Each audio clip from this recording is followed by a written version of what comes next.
businessmen and to teach medical students and theology students and nurses and people in the field of social issues about what people really try to say, and if you can only sit and listen and hear what they say, they teach you not only about dying but about living. And to me that's the greatest gift, to be able to sit and listen and hear.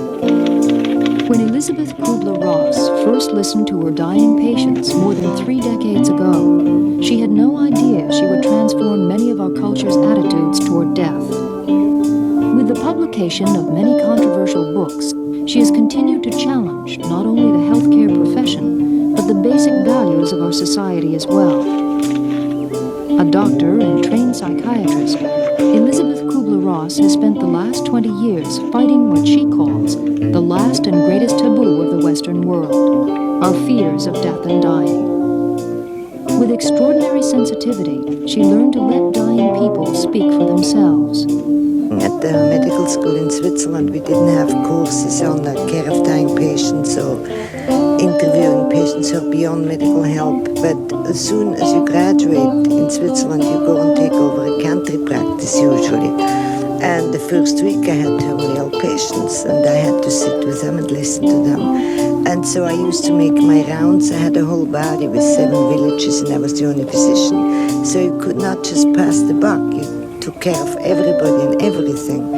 And I used to make my rounds and then I would go to see my dying patients at the end of the day. And I had all the time in the world. And they really became my teachers and I loved it. So it, already was the beginning of my interest in caring for dying patients.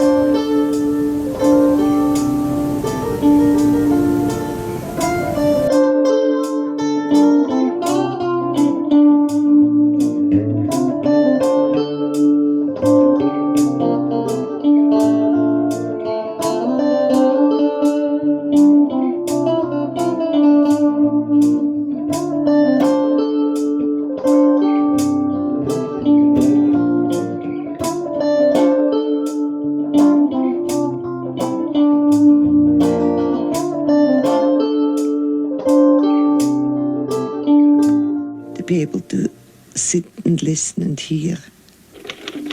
When Elisabeth Kubler-Ross first listened to her dying patients more than 3 decades ago, she had no idea she would transform many of our culture's attitudes toward death.